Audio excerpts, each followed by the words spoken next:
What are you smoking? I think it's the Nepalese Kush in there, actually. Oh, interesting. Yeah, I got some Nepalese Kush from the homies at West Coast Connoisseur. Shout out the homies at Kush Clinic. Oh, that smells hella good. Dude, some fi. Different. Some great weed. And I've also brought the first batch, or no, I think this is second batch of Toad Venom. So this is like old. I like Toad Venom. I think it's cool, just their marketing and branding. I love the guys behind it too, like, because I like to see, from my angle, I've seen a lot of people come up that like didn't really deserve to. Yep. And I think those guys deserve it, and I 100%. I love to see that. Yeah, I've been repping Toad Venom since fucking day one. I love to support I had to be these one of the first guys dude. to fucking that, with a big platform to post that shit. And yep.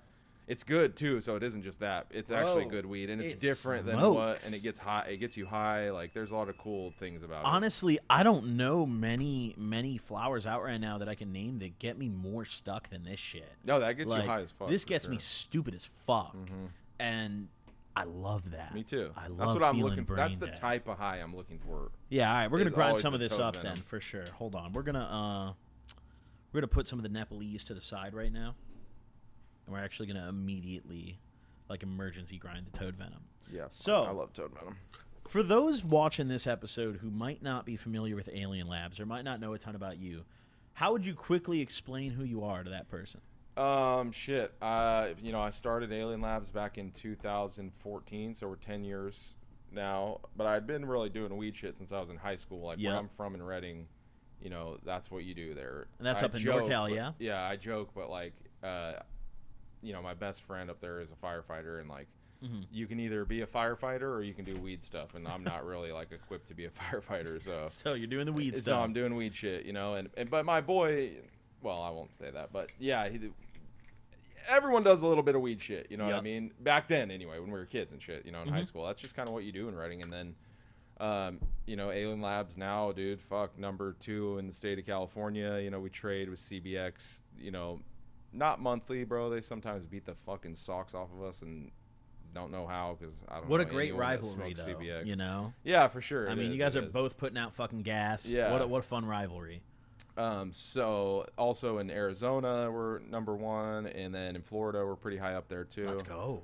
Which is tough, but Florida, I would say, has the most work to do in terms of quality. It's still fucking way better than damn near anything out there. There's a couple brands that put out super fire out there too, but in Arizona, we're pretty far quality wise ahead of most people. Nice. Except for my other homies that came from California. They knew what they were doing. I always joke, but it's true that weed brands in other states just try to be California brands. So like when a real California brand comes out there, it's like super obvious the difference. Yeah.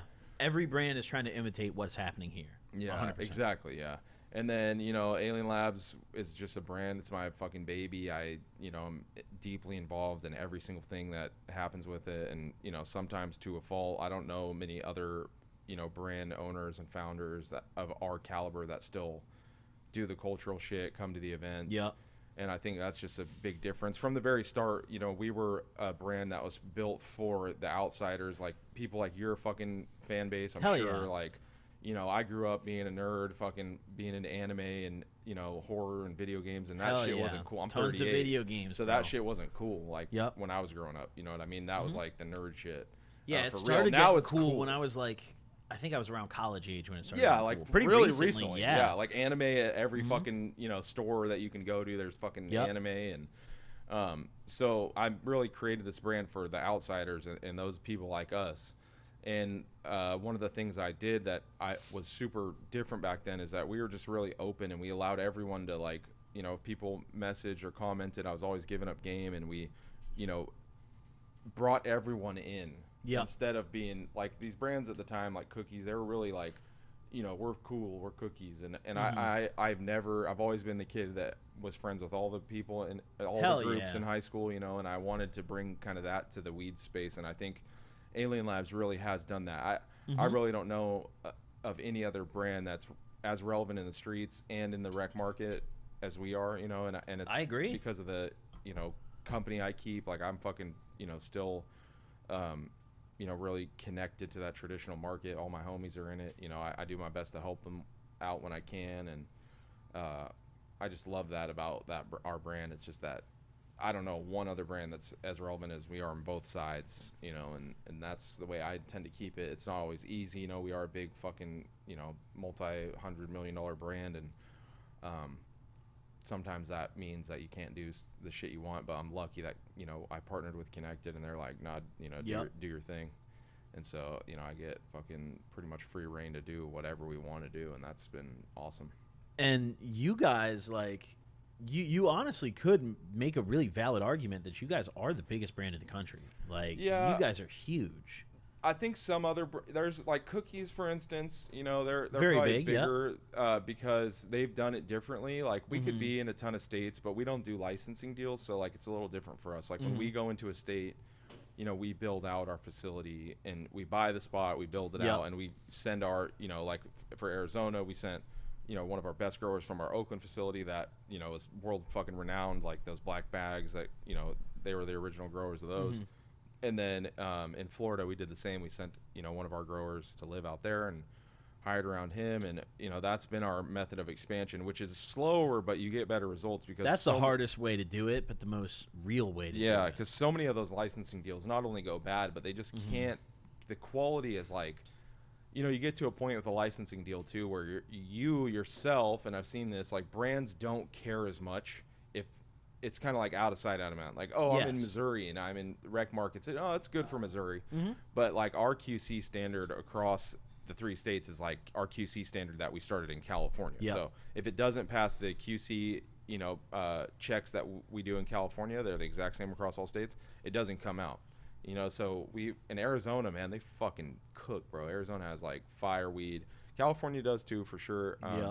But we have 3 different facilities that produce the main, you know, all of our weed, and it's different from facility to facility and batch to batch, and it always is, even in the same facility. But in Arizona, they just have one that they take care of, and like it's a little easier, and you know, they trim on site, they package on site, whereas everything else kind of moves around. And you know, the more weed moves around, the lower, you know, it's just moving weed around isn't fucking good for it. You know, it's a kind of delicate substance. It is very delicate. Yeah, you got to keep all the trichomes on the nugs. That's why we use jars too, because like it's easier to move around jars than it is like Mylar bags and shit. We're about to be in Michigan, and our partner out there is like, you guys should do Mylars, and I went out and did a, you know, survey of all the stores. So we're gonna make Mylars for Michigan, but they'll have like the clamshell inside where you you know, protects the weed.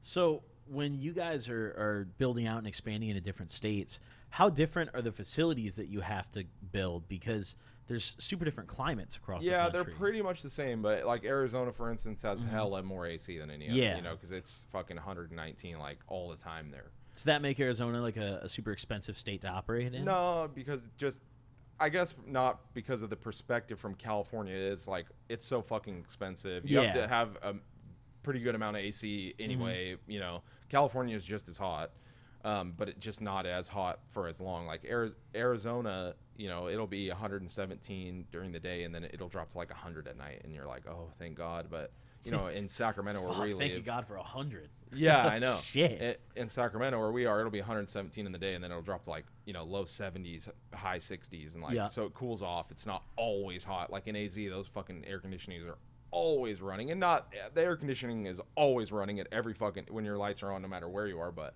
you don't have to put in as much. And but then Arizona, it is drier, so it's like it's been a little bit of a battle to, you know, keep the weed fresh. But again, it's just like our QC implementation that makes sure, you know, we check the moisture levels as it goes into the jar. We've done tests on our jars that say, you know, as when it goes in, it gains moisture until, you know, a certain time.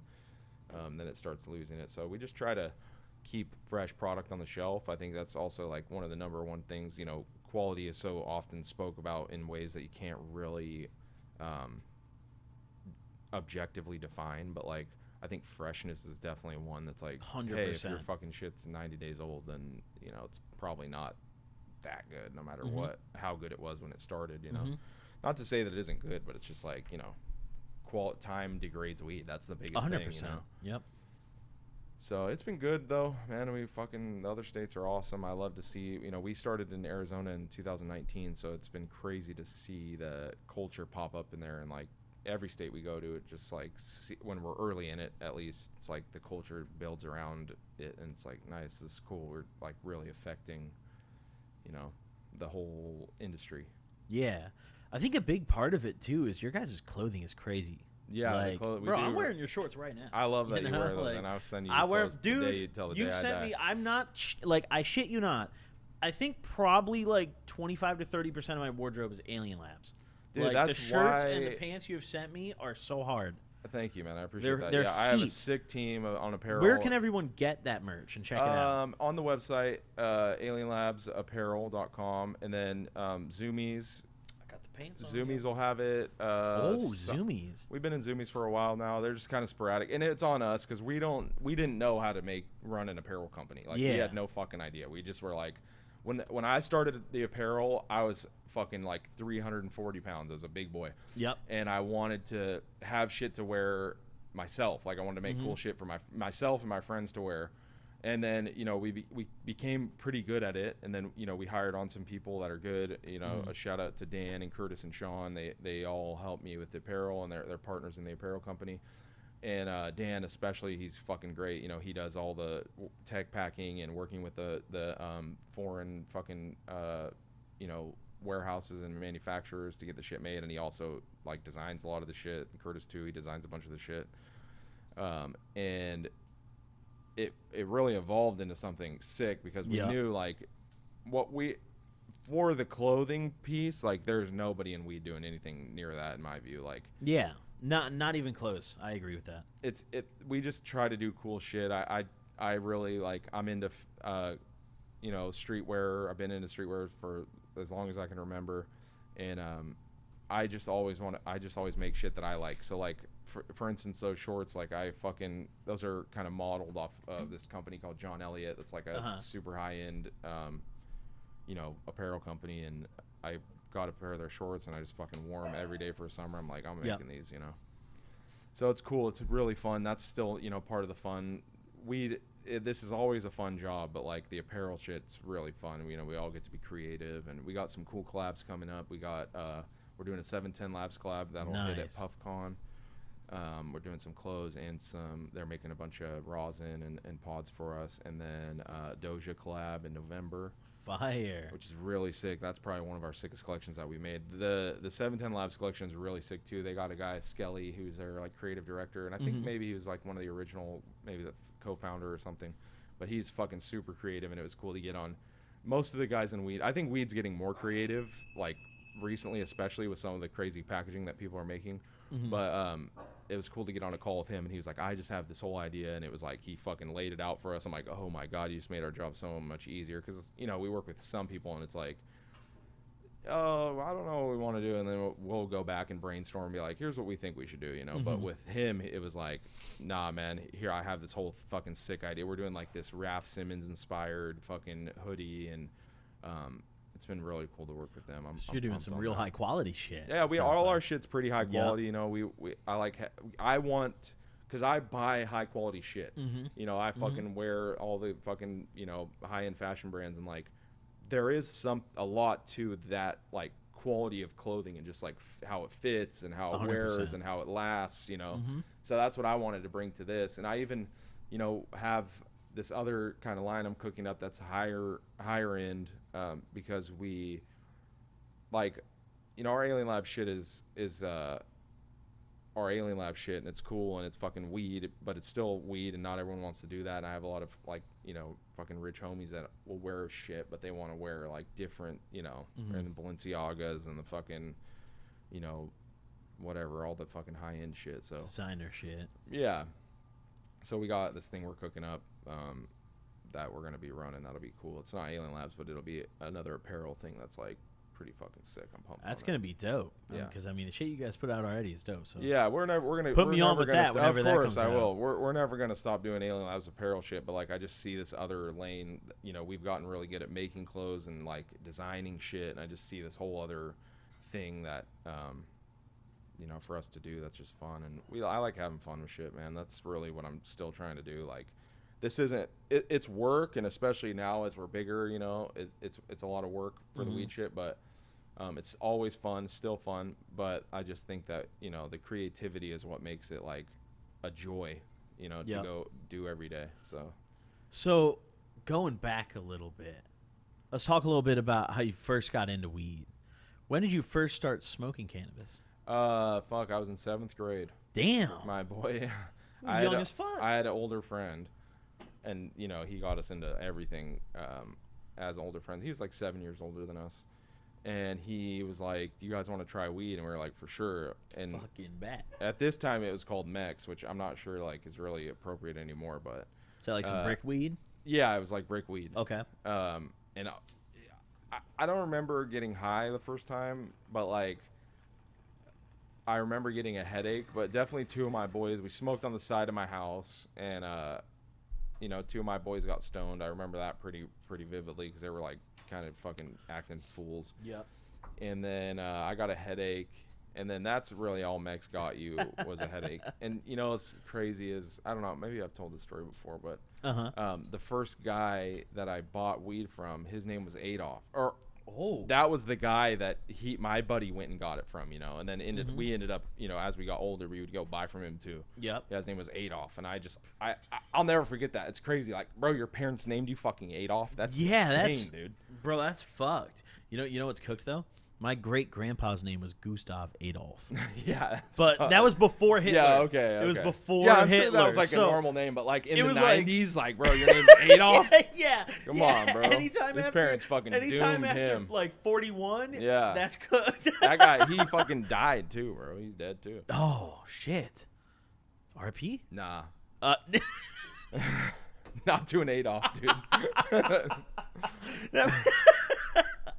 Oh shit! So you started smoking really young, but I didn't smoke forever like that. Like that was the first time I smoked. And you just tried I would go to smoke. I would smoke still, and like my buddy Scott and me, and then Forrest, who was my older homie, he would drive us around. Like we'd get stoned in the car, and he'd drive us around, and we'd like go to fucking gas station and get snacks, and you know, like hang out and fucking. And we did that for a while. But then in high school, like I didn't really. Freshman year, I fucking. I didn't get stoned my freshman year. My first day of sophomore year, I got stoned. I went to my biology class, and the teacher knew right away.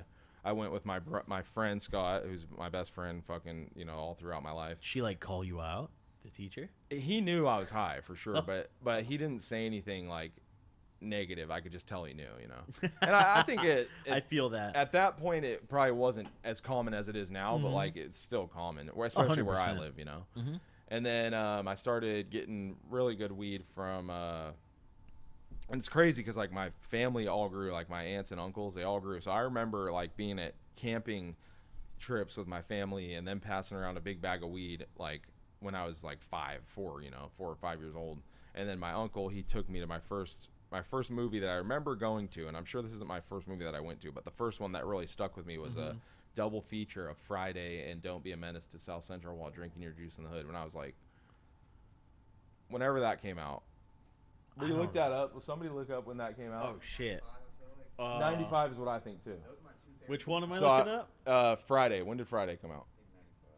A double feature, that is crazy. I agree. And it was at the cheap theater, so it was like $2. April 26th, 1995. So I was 9. So, damn. 9 years old, yeah. I went and saw those, and that was like insane. My uncle Jeff, he's cool as fuck. He lives in Vegas now, but he really put me onto a lot of shit, you know. He was always cool. He always had hot girlfriends and shit, and I remember. Damn, good for like, Uncle Jeff. Yeah, Uncle Jeff rules. So, yeah, and then I picked up smoking. I would smoke here and there like throughout high school, but I really picked it up again when I got my medical card when I was like 20, I think. Nice. So when did you start selling weed? In high school. Yeah. How'd it go? Were you making good money, or was it just a smoke for free? No.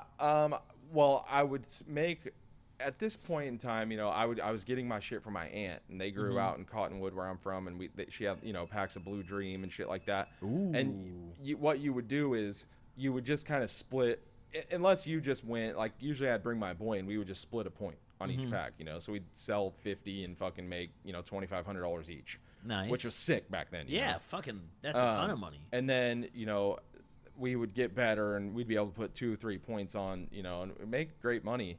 And then I moved to San Francisco. I didn't really do too much pack work out there. And then when I moved back, I moved back to Reading. I really kicked it up, and we would just be moving. I had all my homies from fucking Gainesville would come. Gainesville was like early on coming to Reading. That's why Florida's like super cool that we're in it, because like my first boys that I really sold to and fucking made good connections with, and they're my age, because all the other cats that I'd sell packs to were older. Like I was, you know, I've always been the young one, you know. But the Gainesville boys, they all came out, and I, you know, just started moving packs with them and shipping shit out. And then really when I started selling, I got a really good plug when I moved back to Reading in like 2009, and I started selling zips and shit, because that was like, I had an older clientele, and it was just easier. I'd pull up on and make a zip, make $200 and fucking, you know, easy. Yeah, just every zip, I'd sell a few a day and just do a few $100 a day, and that was nice. And then really when the way that Alien Labs kind of was created was I was all my boys that grew up there, you know, they all have their own brands now, like a Golden State. I would get my homies Bears Weed, and just a bunch of the people in Reading, they all grew, and we all shared tech, so it was all pretty good. And I would bring it down to the clubs in SAC and in SF and LA, and that's, you know, started making good money doing that. And then I wanted to be able to track it. So I remember being like, we should like name this so we can, you know, get the name on the shelf, but also be able to like search hashtags on Instagram. Because at that time, you know, there wasn't a lot of weed shit on there at all. And it was easy to like look up hashtag Alien Labs and fucking see what people thought about it. And just, that was cool to me at the time, like just learning about what people liked about it. I remember this one guy, and he has a company now called Paper Planes Extracts, and they make really good, like live resin vapes and shit. And he hit me with a message. I brought this animal cookies that we grew down to North Star in Sacramento, and he hit me with a message. He's like, bro, this is like the most fire weed I've ever had. Like, damn, whatever you guys are doing. And at the time, dude, when we first came out, we really had like the fucking fire. You had like, that shit. There was no shit even close. Like, we were fucking smoking everyone. And that's why we were able to ascend really fast. Even 10 years, you know, to be where we're at is like a pretty short period of time. Like, we've jumped over tons of the brands that I was like looking up to, you know, when we first came out. And it was because our quality was just out of this world. Like, it really was. And then we got known for that. We got known for this Do-Si-Do that we made. That was bred by Archive that we, you know, popularized. Super good cut of it. And then, yeah, the rest is just kind of history, man. We fucking just always kept putting out fire shit, and we always stayed on top of making new shit, and that's something we still do to this day. Like, at the time, most people would just monocrop, so they just have their cut that they like to run, and they got good at growing, and they would just do, you know, however many lights they had of that, and then they would just have that. But what we would always put, like, you know, 4 or 5 different strains in the room. We were always hunting for new shit, and that was not common back then. You know, everyone just had, you know, they would run their cookies or their gelatos or their fucking OG. And we always had like a nice variety, so people loved that. And then yeah, man, we just improved, and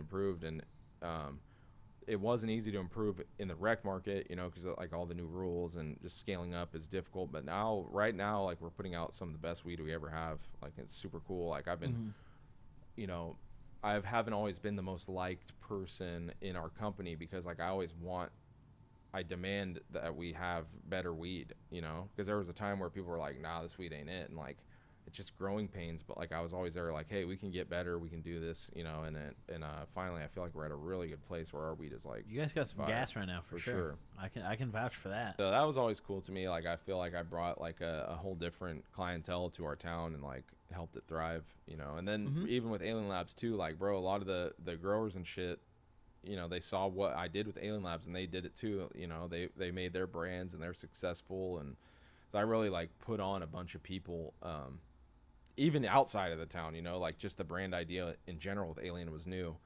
And but I love that. I still think of that. And I used to get, not about that so much, but just like people would copy us and I'd get mad about it. But now I'm just like, bro, like, that's if you're a creative, like you have to get used to that, and then you have to be able to absolutely do more to like you can't be a one-trick pony in this constantly industry. stay better. You have to. We call it, you know, we killed the king. Long live the king, but we killed the king. You know, and it's ourselves. That's how we see it. It's like the only person that can outdo us is us, and we constantly have to. You know, you constantly have to have a new idea or, you know, a new you know, creative approach to things, and if you don't, that's when your brand starts really going downhill. And I think we've really excelled at having new and cool and fun things, you know.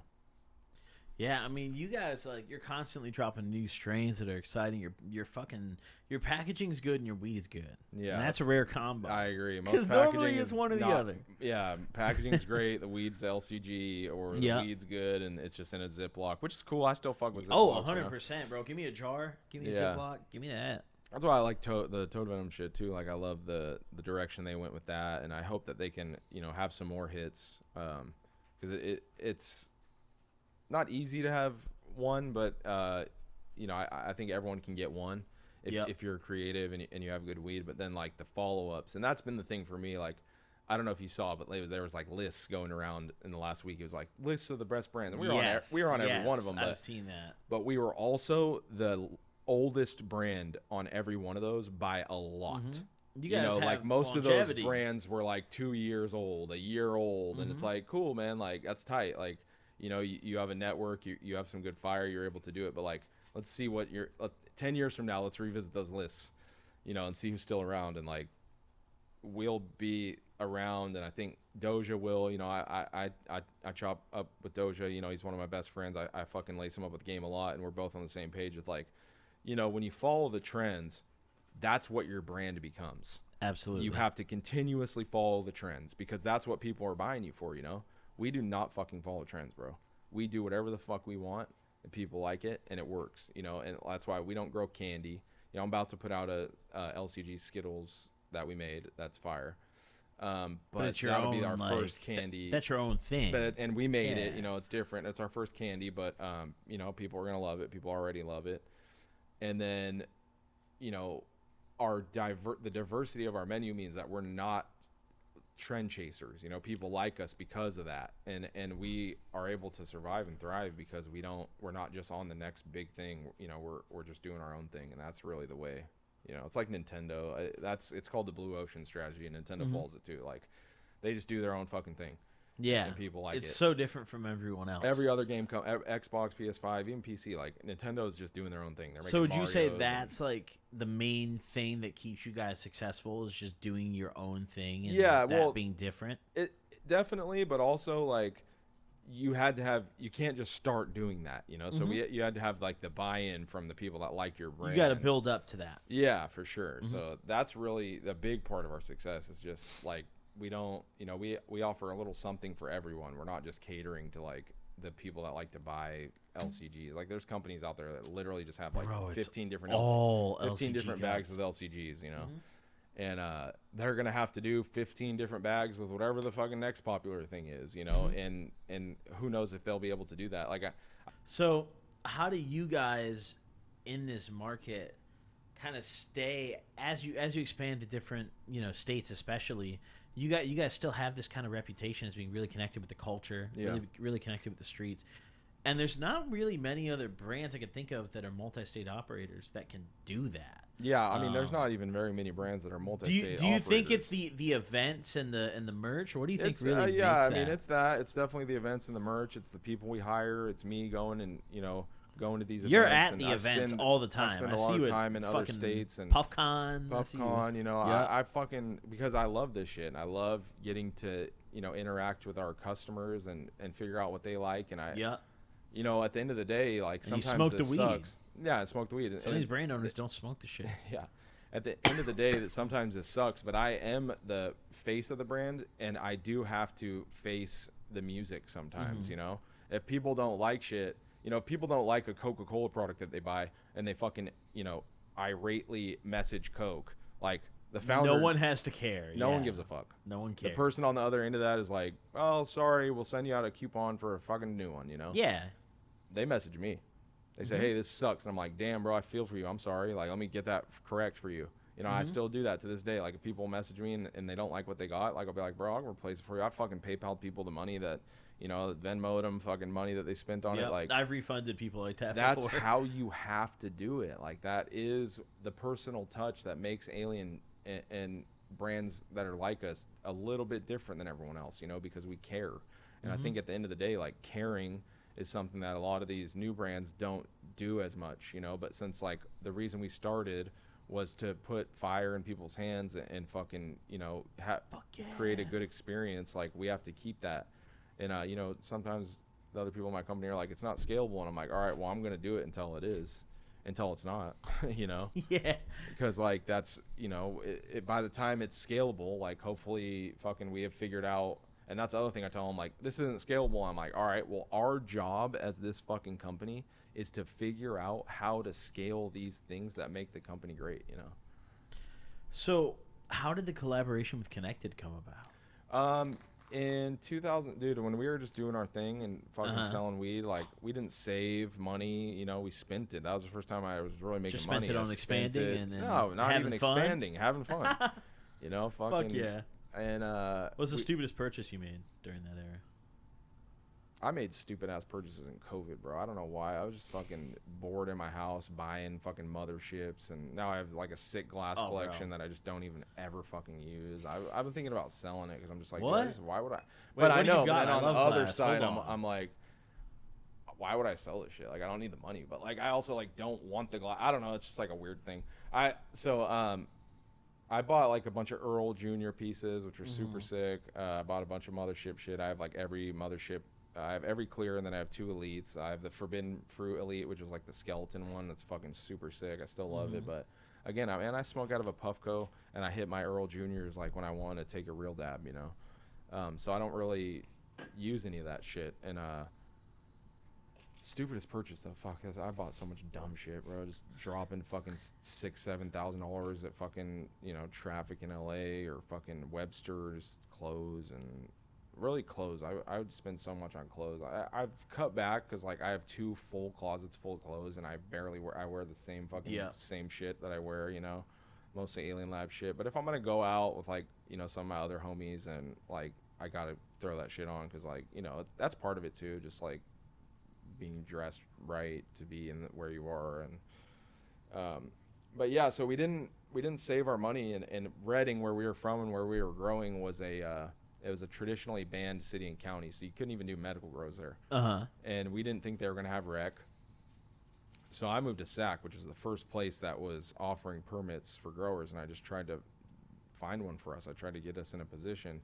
And Caleb, the founder and CEO of Connected, was like, hey, like they were one of the big vendors of ours. They loved our weed, and, you know, we had a big following at their stores, and they were like, hey, we have this spot that you guys can occupy. And we'll do like a licensing deal. You guys grow it, you know, you manage all the fucking marketing and everything, but it'll be our facility and our work. You can use our workers and just tell them what to do and shit. So we were like, all right, and that was sick for a while. I was getting paid hella nicely, getting fat fucking checks, bro. And then they were like, hey, like we should just merge and come together.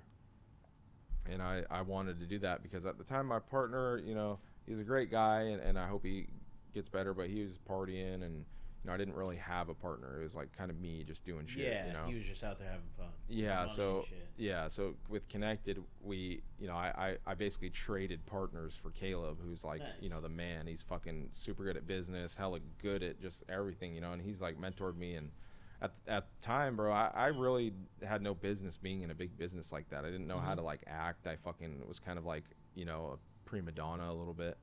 And now, like, through, you know, him, and I have another guy that mentors me, Eddie, I've learned how to, you know, exist in this like corporate environment and have fun, and still like learned how to communicate with, you know, the things I want and need without just being like, no, I want to do this, you know. Like, it was a big road for me to climb because it's like so much different to work in that type of environment.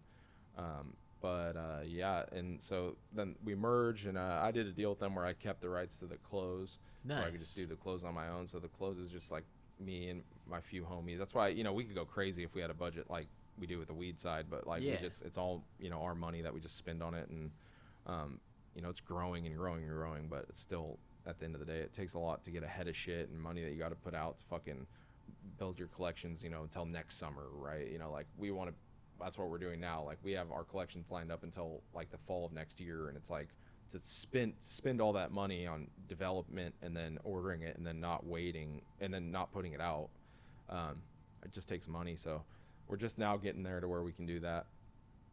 And then, so the partnership with Connected has been sick. Like he's, you know, Caleb is the CEO and the founder and lets us do what I want, lets me do what I want. And that's, you know, the only successful partnership that I know of in the space, or the only wildly successful one. Yep. Is us, you know, and it's because of that, like that, the Connected side, and Caleb, he's like, do your thing, young man, you know, and then I don't have to worry about any of the fucking business day-to-day type shit. So I'm free to do what I'm best at, which is like, you know, picking strains and smoking weed and fucking being creative and doing marketing shit. How do the regulations kind of hold you back from doing what you want? Not so much in California. We pretty much, the only thing is like, since we are so above board, I can't always just like take shit that I want to, you know, like, hey, I want to go to fucking, I'm going to this event, like I need a few pounds, like we have to go through like a process to be able to. That's all traced, you know, they have the, what is it, seed to sale? Yeah, metric. Yep. But in Florida, it's crazy. The laws are shitty. Like you have to have Florida, you the can only packaging use a white is jar, all black, all white. Yeah, white jars with black lettering, and you can't have our logo on it. So Arizona is a little bit more strict than California. Like you can't say any of the candy stuff. They recently just did we can't call it Skittles out there. We have to call it Z. But even Florida is like, we have to like take the vowels out of our names and shit. Like it'll be like for Bisconte, it's like BSKNT. What? Yeah, which isn't, that's on our license holder, I think, more than it is, because I see other stores and they don't do that. But like, you know, True Leave is our partner out there, and they're like super above board. Like they, you know, they really, they're just trying to comply with everything just to the T, which I respect, but it's hard to deal with. Like, cause we just dropped Planet Red out there, and it's fucking PLNTRD, which to me reads Plant Road, and I'm like, fuck, dude, this sucks. And it's like Planet Red. Why do you need? That's not the argument, and like what the regulations say is that it can't be friendly to children, but it's like, that's not friendly to children, man. I don't know. Yeah, but Planet Red doesn't. Yeah. But like whatever, man. It's their license. They're the ones that are at risk for fucking, you know, if we do stupid shit. So. I respect that, and that's pretty much it. Florida's the hardest one, because like there's a lot of shit we want to do, and they're like, oh, we can't do that because of this, and I'm like, all right, man, like I get it, you know, protect your shit.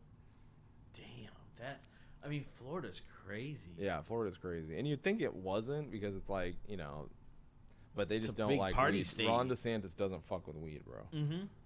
Yeah, I saw there was a hemp bill that was about to pass down there to ban all the hemp products on the shelves, and then he vetoed that, and he gave a speech talking about how he was upset that the medical brands had come in saying that they were just going to, or the brands had come in saying they were just going to treat medical patients, and are now trying to go wreck. Yeah, well, the thing is that for that specifically, he does not want, there's two reasons why he doesn't want legal weed in Florida. And he doesn't want the voters to go to the polls for legal weed, because abortion is also on the ballot there. So legal weed smokers are going to vote yes on, they don't want an abortion ban, you know. So he allowed the hemp to exist, because if they got rid of the hemp, that would have drove voters to the polls to vote for legal weed. But right now they can just go get it at a gas station, and they don't know the fucking difference, so they don't give a fuck, you know. But if he banned it, they would have cared, and they would have been like, oh no, I want my weed. We're going to have to go vote for legal weed. And then by proxy, they would have voted for abortion, and both of those things probably would have passed, you know? So that was a political play to me that was like well thought out as far as the strategy behind it. Crazy, but hopefully it doesn't. They have to have 60% to get it, and it's not looking great. But you know, the DeSantis campaign just like opened up funding to try and stop it, and they only made like $10,000, and like they have like much. the legalization effort has like $50 million behind it. Can't even buy a Toyota with that. Yeah, you can't. That's not much. It ain't shit.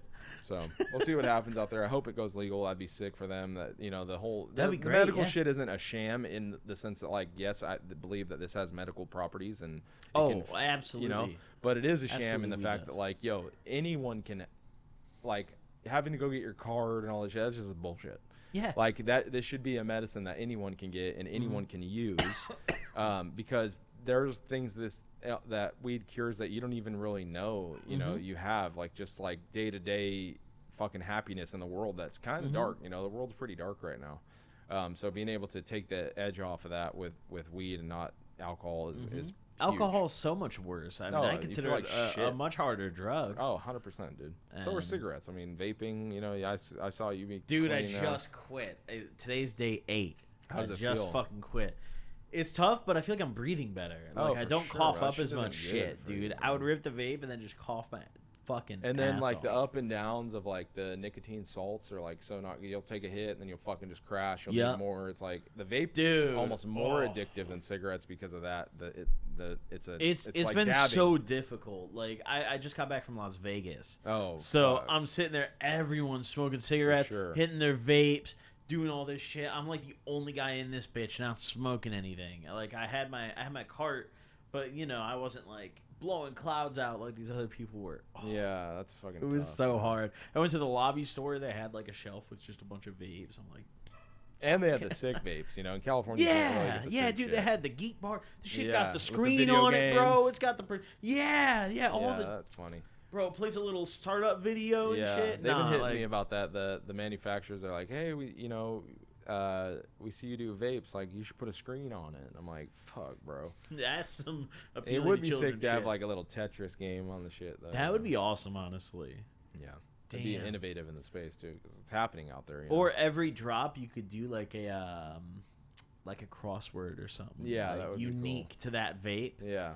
And then maybe one person wins like a grand prize. Like it's Yeah, we do it programmed in into their vape. our That'd be sick. like, you know, information books that we give to stores to like pass out to patients. There's a crossword in there. We've done a that's crossword heat. for a while. We always change it up with every time we print it. It's just fun. There's a little throwback to like, you know, newspaper and shit. That's fucking heat. What's the biggest risk that you took with the brand? Just putting everything into it, man. Just putting my life and my effort into it, you know. If Seems didn't like it paid pan off. out- It did, but it, you know, it could not have. And we could be like so many other brands that just like petered out when legalization hit, you know. But that was really it, you know. But I knew this was my one thing that I could do to like secure real wealth. And I haven't made a ton. I mean, I've made good money, but I haven't made like a ton of money. I'm not like fucking some of these dudes out here, you know. But it's a long-term game for us. Like, you know, we're building something that'll be worth billions, and then we'll be able to fucking cash out and, you know. And you're able to get people stoned along generational the way. wealth. Yeah, and then of course that's the biggest deal. But like with weed, you know, when you're building a brand like this, you're not. People always say, "Oh, I'm doing it for the plant." And I'm like, maybe so, but like you're doing it for money, bro.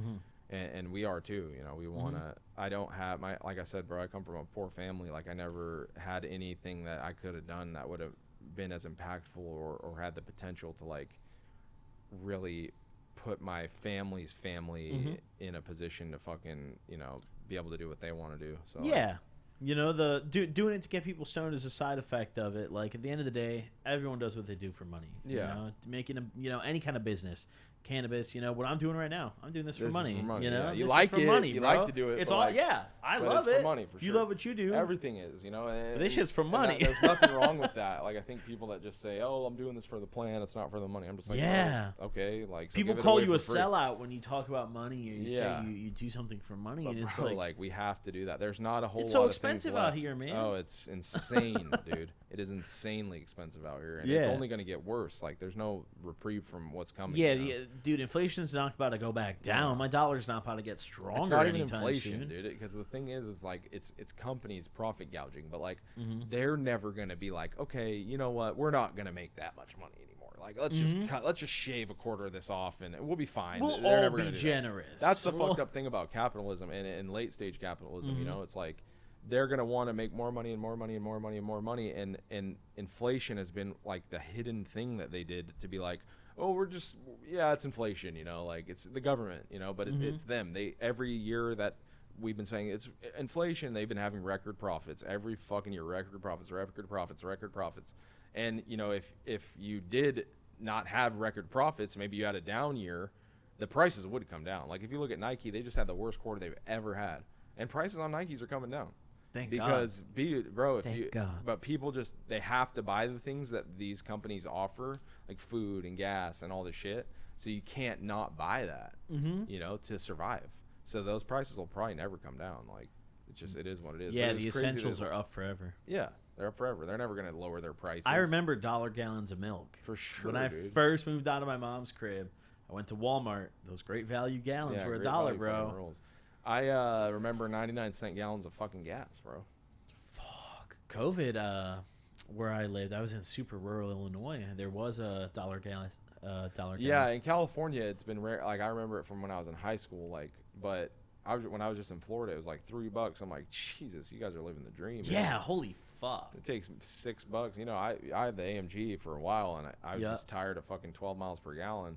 I had to, it was $125 every 5 days to fill up the Mercedes. Oh God. So I just got rid of it. They'd been trying to buy it for me for a long time because it was the last twin turbo supercharged V8s. They don't make the V8. Which kind of AMG anymore. Did you have? GLE 63S. Oh, nice. Yeah, that's fire. But I was just like, fuck it, you guys can buy it back. I made some money off of it, and then I bought just a Beamer, and it's $75 every 2 weeks to fill up. I'm like, let's go. Sick. Yeah. Let's go.